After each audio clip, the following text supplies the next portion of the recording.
When you feel physical pain, do you also feel scared or intimidated that maybe it means bit by bit your body is failing on you? That it's just an inevitable reminder of your mortality, and that there's nothing that you can do to keep it from getting any worse as you age? We've inherited many outdated beliefs from generations past about pain, before sports medicine was so widespread and before science had the technology to be able to measure holistic practices. My name is Martin. I run a rehabilitative massage practice called Wake Massage in Portland, Oregon's Pearl District, and I've learned some key principles over the course of my career that have helped me to change my relationship with pain and understand it and use it as a tool. Now, before we go any further, this video is a conversation starter, not a comprehensive overview of all of what pain entails, how it works. So my goal here in this video is to help people to take ownership of their body by beginning to understand it and develop a relationship with it. So really, this video is about personal empowerment. Now, modern medicine is great, but it encourages dependency, and so many people outsource the things that their lives depend on the absolute most, including their health care. And you live in your body and have experience with this more than any physician out there. And so learning to understand what all this is communicating gives you the greatest leverage to be able to take your own health care into your own hands. The tragedy is most people don't know how to listen to their bodies. We're taught from a very young age to silence our bodies and what they're telling us, and to ignore the signals that we feel by learning to sit down, stay quiet, be good, and learn. But that's a conversation for another time. Now, pain is often misunderstood, and it leads people to being in a state of fear, understandably so.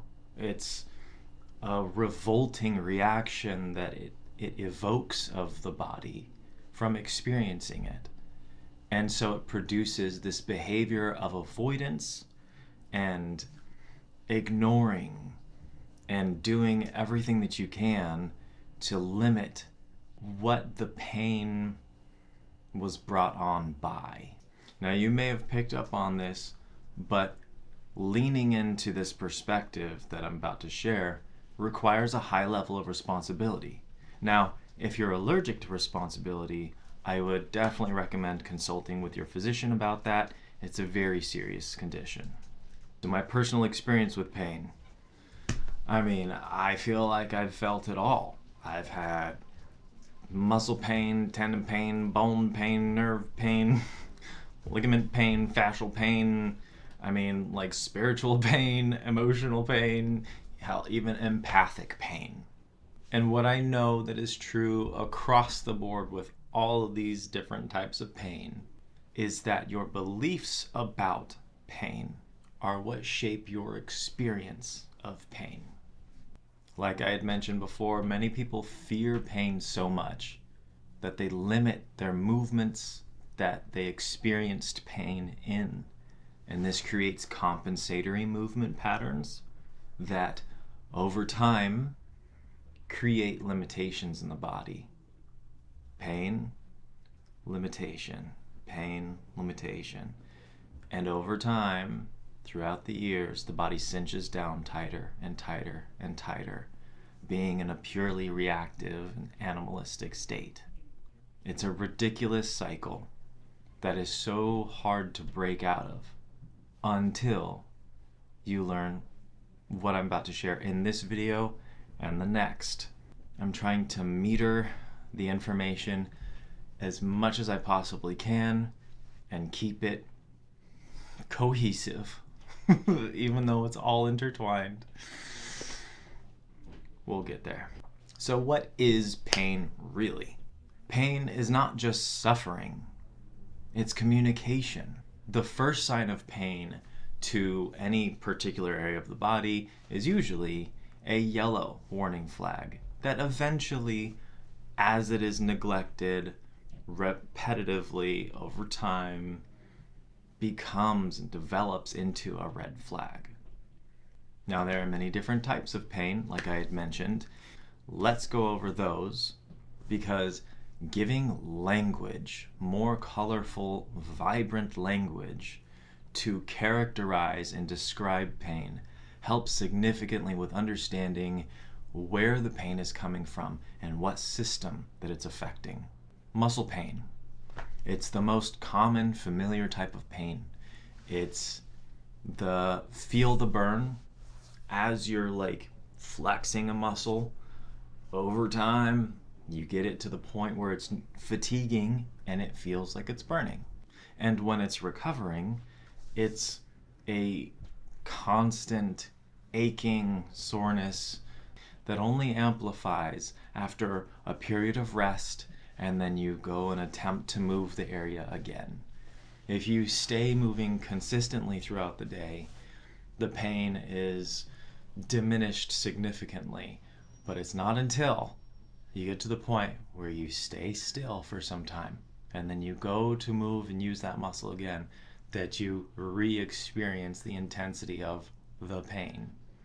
But none of us ever really treat it like it's an emergency, and oftentimes it's not, unless it lasts longer than 3 days. It demands more rest from the body. You increase your food intake, and it demands that you increase your water intake.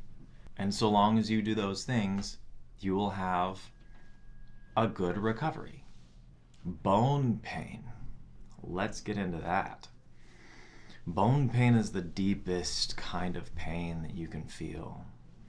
If you think of the growing pains, the epiphyseal growth plates of the bones expanding, it's also the kind of pain that you experience when your hands are thawing out from being too cold for too long. It's just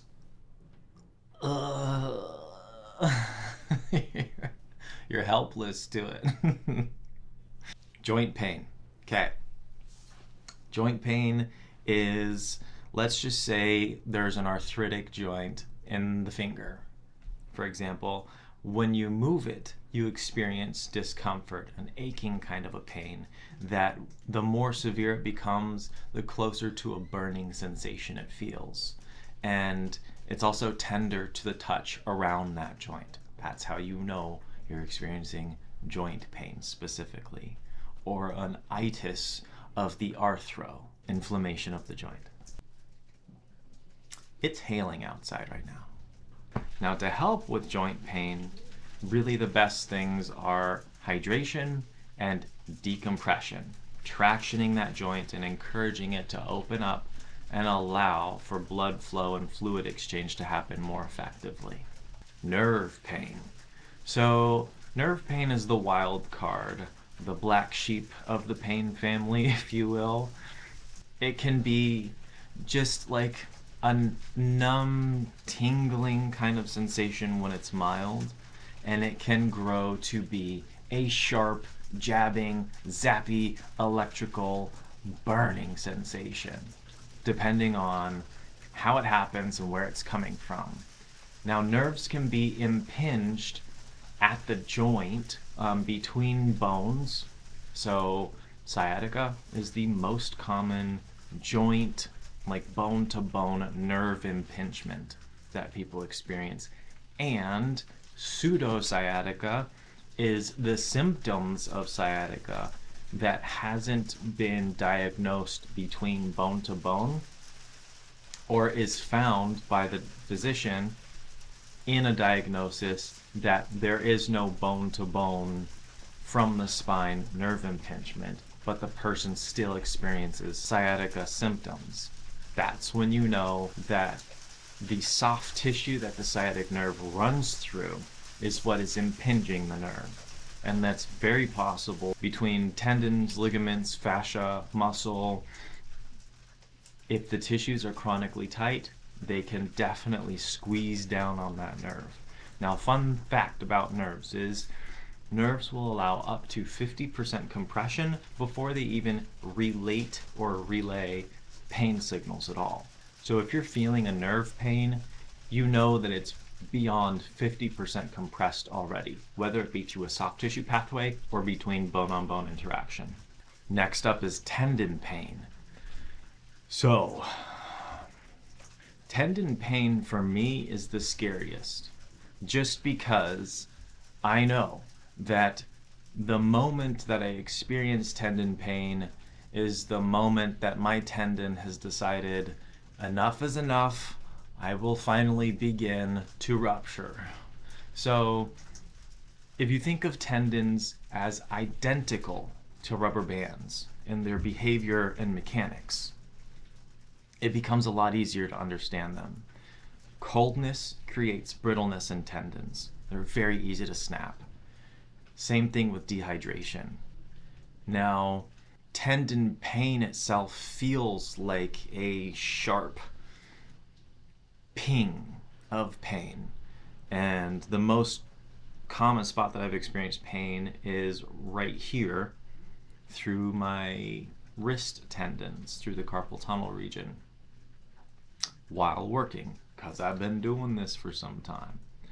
And whenever I experience a ping there, I realize I've stressed the tendon beyond its mechanical ability to be resilient, and I've got to be nicer to it going forward and take my time in healing it, doing my best to not irritate it through the same kind of action that caused the ping of pain in the first place. I envision it as a rope with many strands that the moment you feel a ping is the moment that one of the strands of the rope frays and pops. So if you ignore that, you may feel another ping eventually, and another, and another. And if they happen too closely to each other, the tendon could get to a point where it just completely ruptures and snaps. And it's super common, particularly with men who really like to play sports like basketball, tennis, anything that requires like juking and being around on the feet and bouncing on the toes a lot. If they're underhydrated, if they're working in cold conditions, and if they're not warming the tendons up appropriately through gentle and gradual articulation and force loading, those are like the conditions where you can experience a ruptured tendon. Most likely, again, men past their 20s in their Achilles tendon. Pop, it's like, I had a friend who popped his Achilles tendon recently, meaning the last year, and he said it felt like a kid came up behind him and just kicked him as hard as he possibly could in the back of the knee. And then he looked around and was like, there's no kid around me. What just happened to my leg? The last pain that I will cover is fascial pain. I won't get into the spiritual or emotional pain stuff because it's out of my scope of practice. I'm just here to do somatic-based stuff, body-based stuff. So fascial pain is most often experienced when the fascia is stretched beyond its mechanical limit, and it comes on gently as a warming sensation that, if it's not paid close attention to or taken seriously, can very quickly advance, like at an exponential rate, into a burning sensation, then a searing sensation, then a singeing sensation. Or singeing, then searing, whatever's hottest at the end. The crazy thing about fascial pain is, let's just say that this happened, true story. Let's just say high school Martin was directed into a hamstring stretch, and then was told to grab the ankles and pull in if you wanted more of a stretch. So, being the person who rises to a challenge the way that I naturally do, sure, I'm in a hamstring stretch. The moment, though, that my fingers wrapped around my ankles and attempted to pull myself in, I experienced a gnarly burning sensation all through, but particularly around where my fingers were. Even after I let up off the pressure, I was experiencing a searing sensation that lasted for, I don't know, what felt like maybe 30 seconds. So,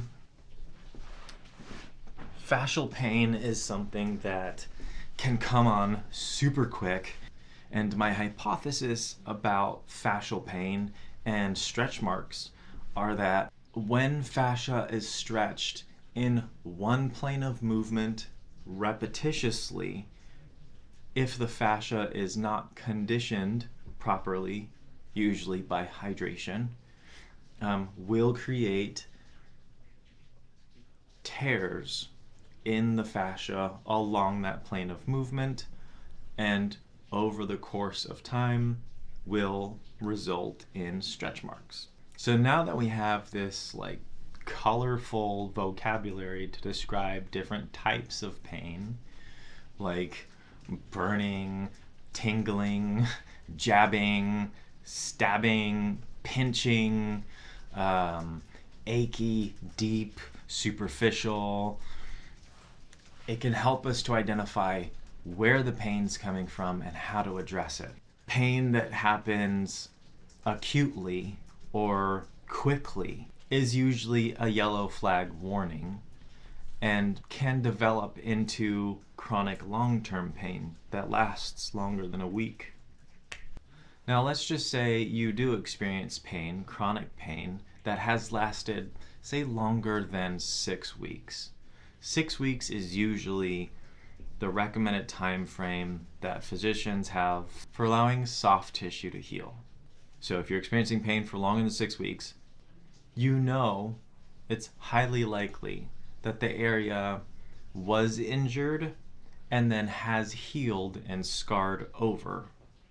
And chronic pain is the condition that I prefer my clients with pain to be in, because it tells me their methods of dealing with it have not been effective, and that the body is ready to receive deep therapeutic manual manipulation of those soft tissues, effectively, gently re-injuring them and reconditioning the scar tissue to realign and lay properly in the orientation that the fabric of the body or the tissue, the fascia, pulls. Now, I talk about other people having pain as though I never experienced pain. Au contraire, I still have my own chronic issues that I'm dealing with, namely my right shoulder. This guy's gone through some adventures the last few years, for sure. And it still serves me really well. It's quirky, it clicks and pops and does fun things, but I know how to rehabilitate it, and I'm taking my time with it, allowing it to heal after every deep tissue session for a longer than necessary time frame, because I'm not in a hurry to get it healed and fully functional. For me, what fully functional looks like is to be able to do like a single arm handstand with a perfectly stacked shoulder, or in reverse, to be able to stand up and hold the weight of, say, a young woman pushing down on my arm, which is one of the ways that it got injured a couple of years ago. So now we know pain isn't always a red flag emergency stop sign. Oftentimes it's just a yellow warning signal that when you pay attention to it and understand it, can then allow you to correct it. So being able to see pain as just information allows us to take the fear out of the situation, out of the condition. And asking yourself the question, is this pain harmful to me, or is it just in the way of me experiencing comfort in my body. Because if it's just in the way, then that also helps to dispel a lot of the fear around it. So I'm talking about this like, okay, but because pain produces such a strong recoiling action from the body, let's say I'm in the throes of pain.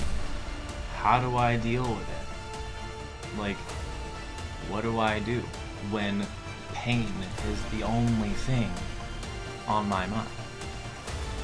Well, in order to properly deal with pain, you've got to learn how to speak the language of the body. And that's what the next video is about.